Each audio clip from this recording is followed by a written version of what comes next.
Tá ouvindo ali, ó. Tá bom. Teste!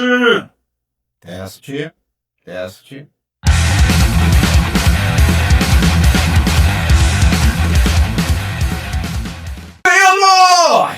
Isso aí, pessoal. 3-0 neles. 3-0. Que jogo. Que jogo, olha. Eu comecei o jogo preocupado, eles começaram com muita intensidade, né? Mas a coisa foi melhorando e a gente levou. Temos que ter muita seriedade para o próximo jogo. Esse vídeo é um oferecimento de Taara e Pitana Barber Studio, melhor barbearia de Camaquã. E aí, pai? Bom, aqui é uma opinião de torcedor para torcedor, de pai para filho. Isso aí.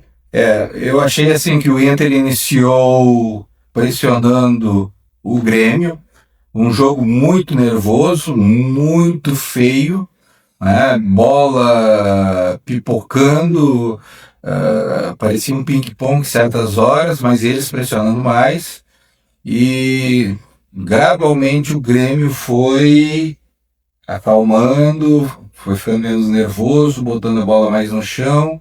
Eles começaram a perder o ímpeto um pouco também, tem isso, eles perderam aquele ímpeto inicial. A gente foi controlando o jogo, começamos a criar oportunidades.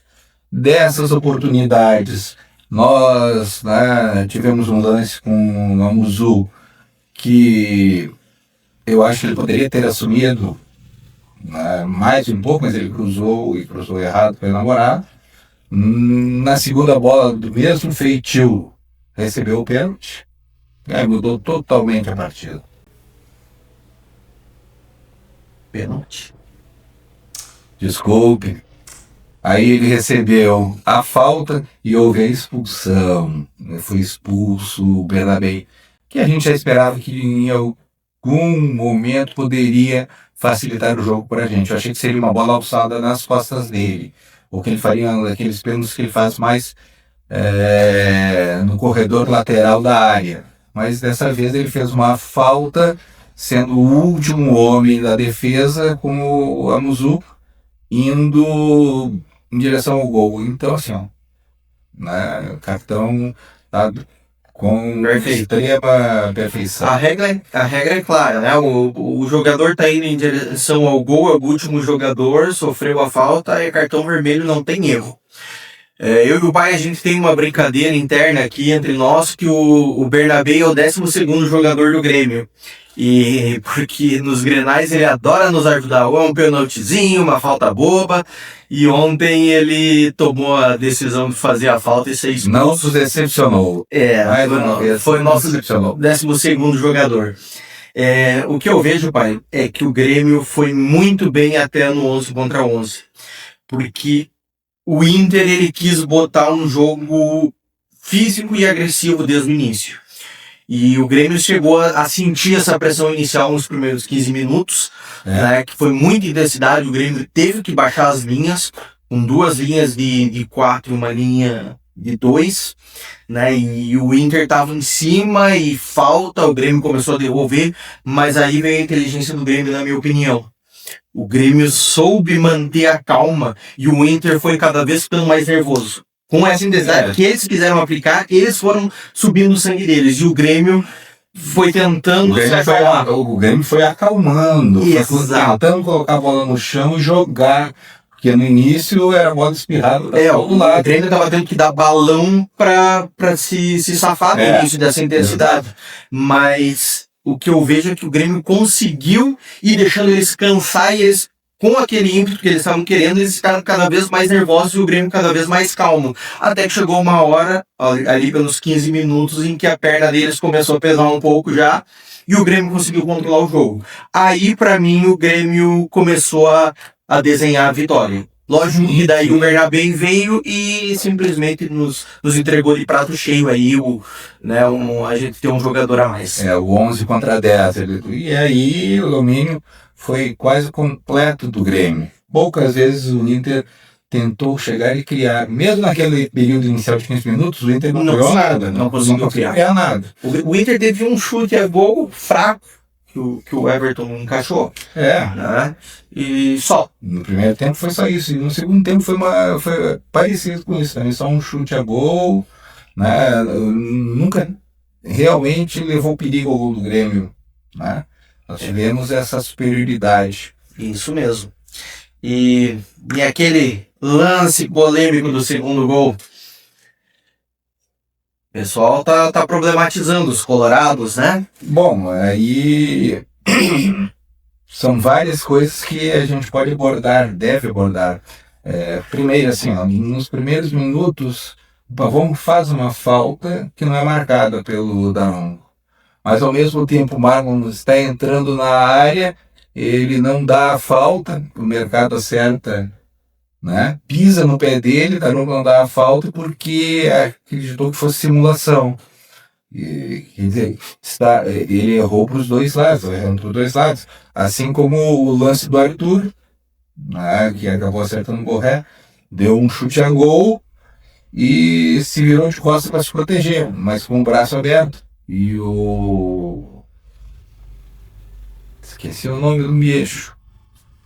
Foi o Borré. Foi o Borré, tá certo. Aí o Borré entra correndo para tentar, mesmo após o Arthur dar o chute, ele gira e o Borré entra correndo no corpo do Arthur. Só que o que ele encontrou foi o braço. Então eu acredito que no máximo seria uma falta para cartão amarelo. Eu também não acredito. Lógico, os colorados estão dizendo que tinha que ser expulsão, mas ali com certeza a falta houve, e se fosse para ter algum cartão, era cartão amarelo, porque a intenção não era agredir. Exatamente. Ali o giro era para se proteger e o braço também, só que o braço pega no rosto. Né? E aí vem aquele lance do segundo gol, né? O lance do segundo gol, eu entendo a frustração dos colorados, porque se fosse contra o Grêmio, quando surgiu a falta do Pavon ali, se fosse pro lado do Grêmio, eu reclamaria. Com certeza. O que o pessoal não entendeu, né, os colorados eu digo, é que, e isso aí foi dito pelo Diori da Zé Boar, né, da GZH, que a gente sempre reclama, e eu como torcedor também, quando o juiz deixa o jogo muito truncado. Pois é. Naquele caso, ele deu a falta, houve a falta, o juiz não deu, mas a bola continuou na posse do Inter, numa chance promissora. Só uma correção. Foi uma falta do Noriega, não me lembro em qual jogador do Inter. No Ronaldo. Tá, desculpa, não é Pavon, é Noriega. E a bola continua na posse do Inter. Ou seja, promissora ainda, porque o Grêmio ainda estava se ajeitando a sua defesa. Então, ali a decisão do Daron foi correta. E ele não tinha como imaginar que o Grêmio, a partir dali, ia roubar a bola de novo e gerar um gol. E a roubada de bola do Grêmio, né, foi válida, foi na bola, foi limpa. Foi na raça do Vieira 2 vezes. Isso. Né? Eles trocaram passes, continuaram outra jogada, né? Reiniciou-se a jogada, mas não reclamaram da falta. É bem nítido, a gente pode passar o vídeo dessa jogada. O vídeo está passando aqui atrás, tá? Né? Vocês vão rever isso. E eles continuaram jogando. Não iniciaram, eles continuaram jogando, porque a bola ficou de posse deles, trocaram passes e o Mercado perdeu a bola na disputa com o Vieri. E aí eu não me lembro quem, o Vieri disputa de novo, a bola sobra para o Amuzu, que fez o trabalho dele. E os comentaristas de arbitragem estão todos unânimes nisso, não tá tendo discórdia, um dizendo uma coisa e outra, é gol válido, né? A expulsão, claro que foi válida. O segundo gol é válido, apesar de gerar essa controvérsia, ele é válido, né? E o terceiro gol nem se fala, né? Que coisa bonita. O cavadinha do Carlos Vinícius, ainda o zagueirão bota pra dentro. Melhor ainda é o desarme do Arthur. Nós estamos já fazendo uma certa pressão de enfrentamento, né, com linhas mais altas. E o Arthur desarma pelo meio das pernas o Alan Patrick, que sobra para o Amuso, que larga de maneira espetacular para o Carlos Vinícius. Carlos Vinícius dá uma cavada maravilhosa e a gente recebe o auxílio de mais um jogador deles que termina de colocar a bola para dentro. Então, e fazer o quê? E eu quero fazer uma vírgula sobre o Alan Patrick, falando em soberba do Grêmio. Há pouco tempo atrás, teve um Grenal, né, em que houveram 3 pênaltis. E o Alan Patrick converteu 2 deles. E no segundo ele saiu correndo mostrando a língua, né, pro goleiro Volpi, né?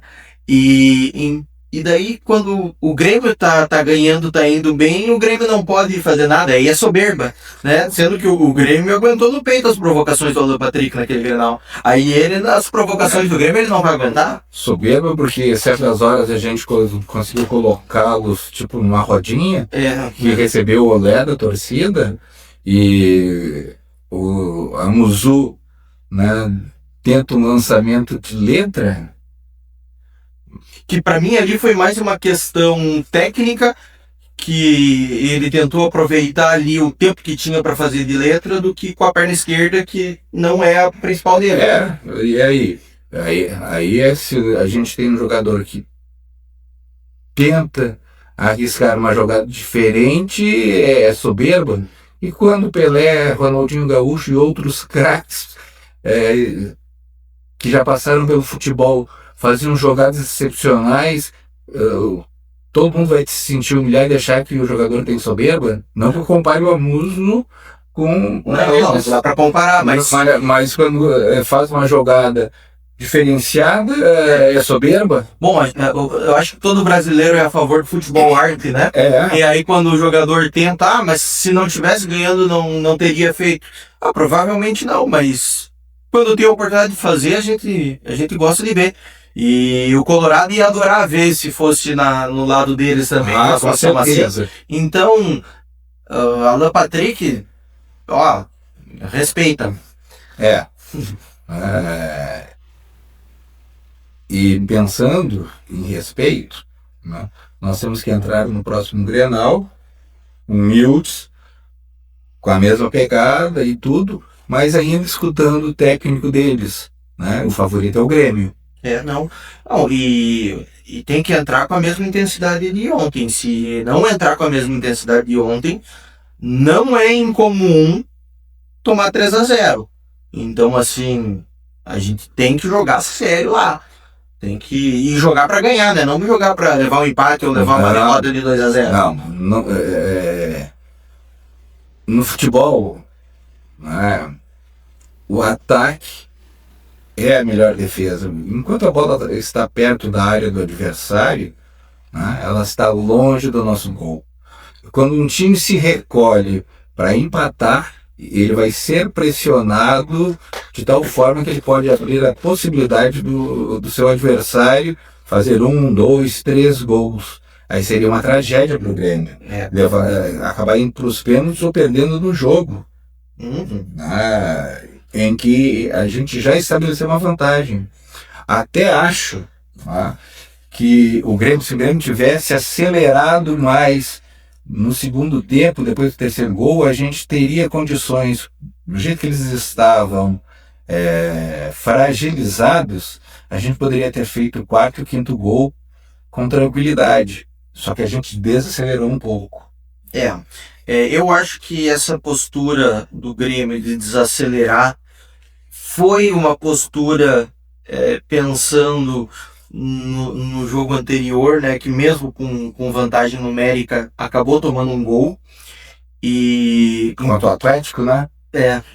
E não queria que isso acontecesse de novo, né, na vantagem, ganhando de 3-0, pudesse vir. Até eles começaram no 2-0, já diminuíram o ritmo. O terceiro gol aconteceu na naturalidade mesmo, mas com medo de tomar um gol ali com um a mais e diminuir o ânimo, a vantagem e tudo mais. Mas ficou claro que cabia 1 ou 2 gols ainda ali, se tivesse pressionado. Mas nisso eu não vou criticar o técnico, eu acho que vem muito dos jogadores, porque as trocas do Luiz Castro, na minha opinião, foram para tentar ir para cima. Botou o Gabriel Mendy, botou o William, ele tentou, vamos controlar o jogo e vamos para cima, né? Lógico que os jogadores dentro de campo, eles acabam ficando meio receosos, e eu acho que isso aí bateu neles. Pegando essa fala tua, a gente poderia comentar sobre alguns jogadores do Grêmio, tá? Por exemplo, vamos começar comentando como é que foi o Pavon no jogo. Eu gostei muito do Pavon, eu já disse que eu mordi a língua valendo, né? O Pavon provou que, por enquanto, ele tem que ser o lateral direito titular. E eu digo por enquanto porque eu ainda acredito nos laterais do ofício, principalmente no João Pedro. O Marcos Rocha, eu reconheço que a intensidade dele já não é a mesma, então ele vai ter que ser bem utilizado. Agora, o Luiz Castro mesmo admitiu que falta alguns cacoetes de lateral com o Pavon, que ele pode acabar aprendendo. Ele tem muito a aprender na posição. E ele continua demonstrando no jogo, né, muitas vezes quando ele vai à frente, as carências que ele tem como ponta. As carências técnicas dele, ele já demonstra há um bom tempo para nós, né? Quando vai fazer um cruzamento, faz cruzamento errado, faz uns passos ali fáceis, ele erra. Eu chamava de pavonices, né? E para mim ele continua com algumas pavonices, mas ele tá entregando aquilo que o João Pedro, depois da lesão, né? Depois de ficar parado, não tem conseguido, que é a intensidade física, né? É voltar marcando, e o Pavon ontem foi muito importante na marcação do Grêmio para não deixar o Inter pressionar. Principalmente ele nos primeiros 15 minutos, ele correu muito. Com certeza, o Pavon tem entregue o desempenho físico dele e a sua dedicação. E isso tem somado muito. Por exemplo, tem compensado a deficiência técnica e os cacoetes da posição. Exatamente. É uma compensação. Ontem foi a primeira vez que eu vi o Pavon esgotado, por exemplo. Baixar as meias porque estava esgotado, né? Mas isso quer dizer que mesmo esgotado ele continua até o fim, e eu gostei muito. Não sei se essa é a tua opinião, pai. É a minha opinião. Eu, sendo bem sincero, eu não sou um fã do futebol do Pavon, mas eu tenho que admitir que no atual momento tem sido a melhor opção. Eu admiro o trabalho e a dedicação. Então, assim, o Pavon sempre foi profissional. Isso eu falo mesmo quando ele estava mal de ponta, né? Passou todo esse tempo mal. Nos primeiros vídeos a gente fala do Pavon, a gente comenta exatamente isso, do empenho e tudo. Ele sempre foi muito profissional. Então, e a dedicação, tudo conta a favor. Eu gosto de dedicação, né? Eu gosto quando veste a camisa, e isso o Pavon tem feito. Então, se ele não falta empenho. Se ele continuar bem na lateral, sem comprometer, lógico, pra frente vai ter que ter um ponta que faça a parte dele, né? Que a gente vai ter que entrar nesse assunto. Temos que entrar nesse assunto. Porque assim, se o Pavon defensivamente está fazendo a parte dele, né? E não comprometendo no ataque, ontem ele não comprometeu, ele conseguia fazer a bola chegar no ataque, a partir dali o ponta tinha que assumir, né? Porque quando ele assumiu, ele errou cruzamento e passes. Mas aí eu acho que o Pavon, pelo menos por enquanto, tem que ser o lateral titular, até que se prove o contrário, né? Se o João Pedro vinha melhorar e entrar na disputa de novo, né? E continuando pela direita, nós temos a questão do enamorado do TT. Eu já vinha com uma opinião há uns 2, 3 jogos que o enamorado tinha que ser titular. Por quê? Porque simplesmente o TT não tem vontade de enfrentar. Ele não tem ido no que a gente chama de 1 contra 1. Chamar o jogo pra ele, a gente também diz, né? Ele não vai chamar tanto o jogo pra ele. E o jogo do 1 contra 1, né? Quando ele tenta driblar, ele não segue em diante. Ou ele falha, ou ele não tenta, ou ele não segue. Ele desiste, toca pro lado, toca pra cá. Eu entendo que ele, nesse Grenal, que ele levou a falta. Ele conseguiu e levou a falta. Mas a questão é que eu vejo os pontas, quando o ponta enfrenta o marcador, é a maior vantagem do quebrar a linha. Quando tem uma linha defensiva, para mim, o ponto ele é crucial. E aí que entra a minha visão sobre o namorado. O namorado ele tem um grande problema de finalizar a jogada, fazer aquele último passe, o último cruzamento. Ou o chute, né? Ou o chute. Ontem ele acertou um golaço, inclusive, um golaço na gaveta forte. Eu e o pai assistindo o jogo, nós estávamos criticando, meu Deus, mas ele só dá chutinho fraco. Aí ele vai lá e faz a gente ficar parece que não tem força para dar um chute mais forte. Mas ontem ele mostrou que tem como. Tem como, né? Então, assim, se o enamorado melhorar um pouco esse conceito de finalizar, principalmente fazer o último passe, fazer essa bola chegar pro Carlos Vinícius, e o Carlos Vinícius que é o fazedor de gol, não adianta você pegar a bola ali na área em condições, ele vai fazer. Então, assim, tem que dar mais chance para namorado, na minha opinião, para que ele possa, até para pegar esse entrosamento com o Carlos Vinícius, né, e trabalhar quebrando a linha. E o TT, que já fez os 2 gols, já fez assistência, continuar trabalhando, mas botar um pouco na cabeça que ele tem que jogar de modo tático, mas ele também tem que ter a parte técnica, que ele tinha antigamente na base. Ele era individual. Cara, tipo, o ponta não só pega a bola para receber ou um passe avançado, né, para pegar na corrida, ou para tocar para alguém. O ponta tem que de vez em quando enfrentar, né? Bom, o Amuso mostrou isso ontem, mais de uma vez. Aí, falando de meio de campo, nós temos a atuação do Noriega e do Arthur, iniciando pelos dois, jogaram de volantes. Eu percebi que o Noriega não conseguiu o destaque que teve contra o Atlético Mineiro, mas ele jogou de maneira diferente, o time jogou de maneira diferente, né? Como tinha o Arthur, não era ele o responsável por distribuir os passes, iniciar a jogada no meio de campo. O que isso aí passou pelo Arthur. O que é bom, porque o Noriega é para ser um complemento ao Arthur. O Arthur é para ser a ligação da zaga com o ataque. Deu para perceber isso nitidamente. Exato, então ontem se encaixou o que deveria ser. O Noriega fez um jogo, para mim, muito seguro, apesar de ter feito aquela falta ali que poderia dar uma confusão. Fez um jogo muito seguro. Mas ele tenta recolher as pernas. Não era para expulsão também, mas ali eu acho que se tivesse dado a falta, deveria ter pintado um cartão amarelo. Não. Porque ele chega completamente fora de tempo. Mas ontem ficou a organização que tem que ser. Lógico, o Noriega tem um bom passe, tem um bom drible, ele consegue fazer também. Mas quem foi contratado para fazer isso é o Arthur. Que só temos notícia de contrato até o meio do ano ainda, né? Essa situação do Arthur a gente vai ter que pagar para ver, mas se a direção não correr atrás para continuar com ele, vai estar fazendo um péssimo negócio. Eu espero que a vinda do Nardoni não seja já uma aceitação da saída do Arthur. Eu espero mesmo, pai, que tenham os dois, né? Sim. Nós temos que ter um plantel, né? Porque nós vamos enfrentar 3 competições ao mesmo tempo.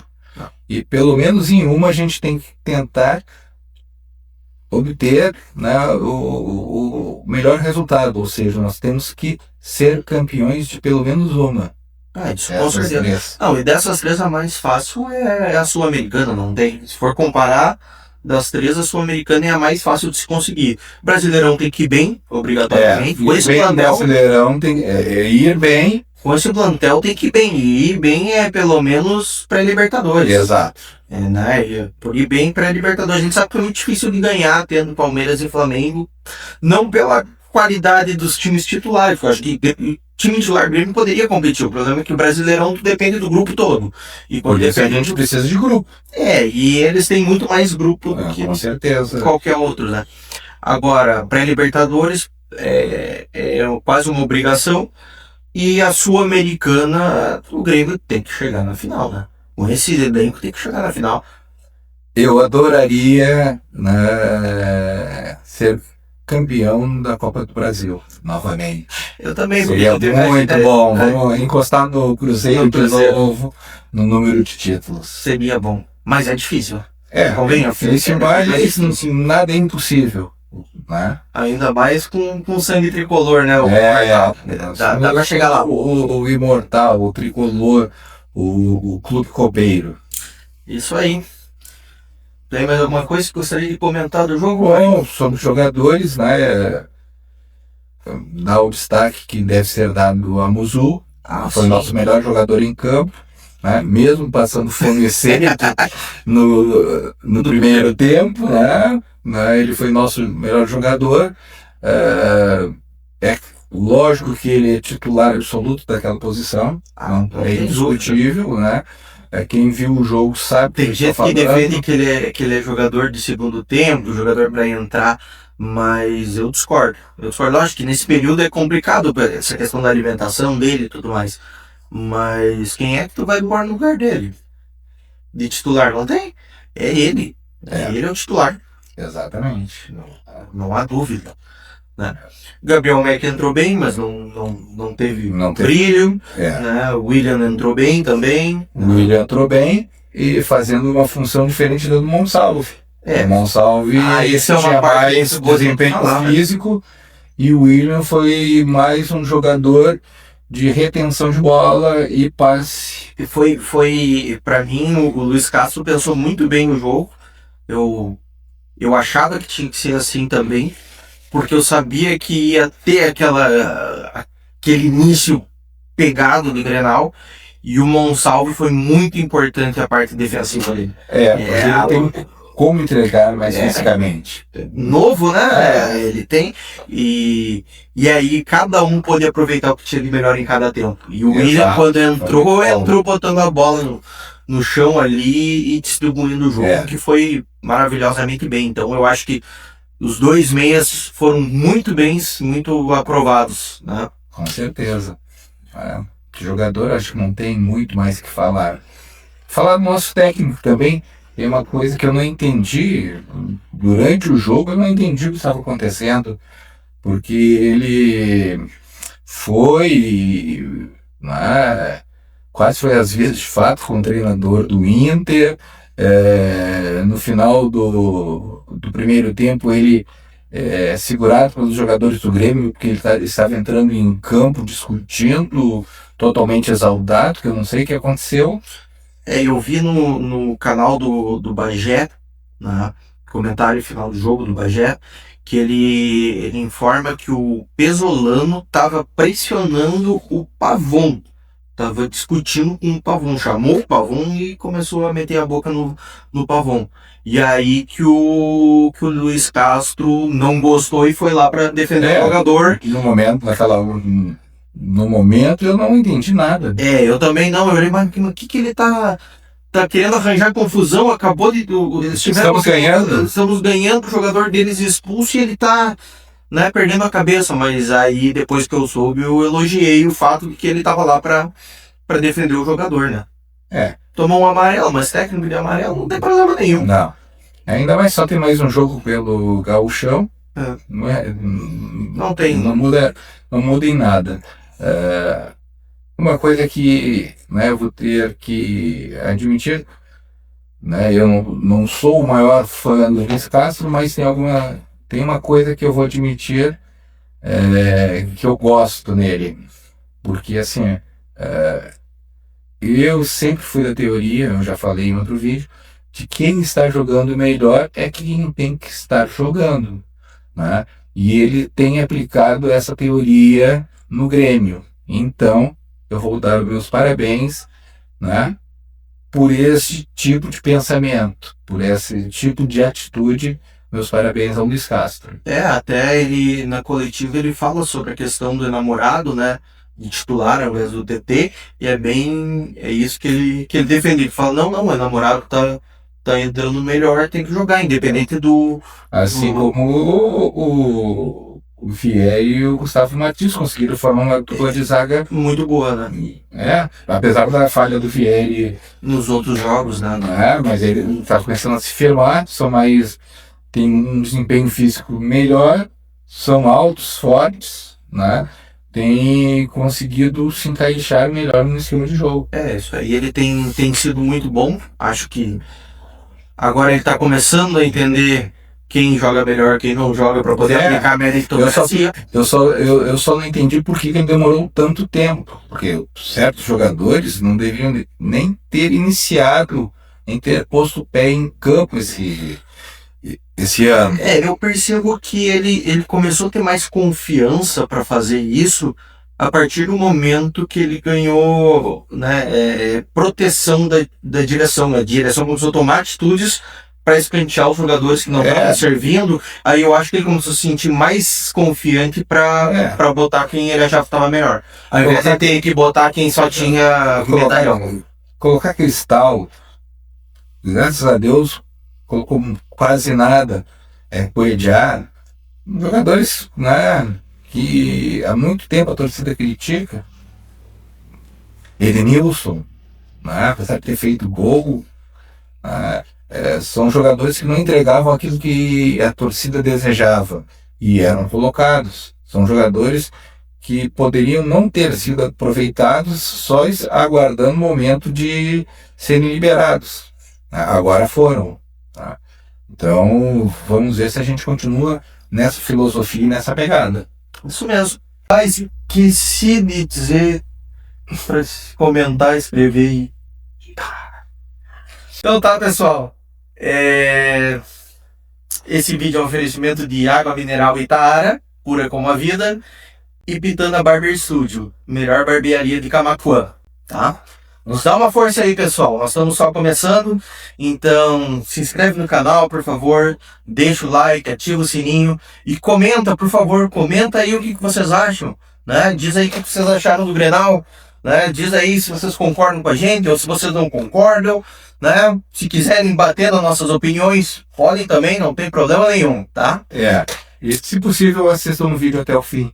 O algoritmo do YouTube gosta muito. Dá uma força aí. Valeu, pessoal. Abraço a todos.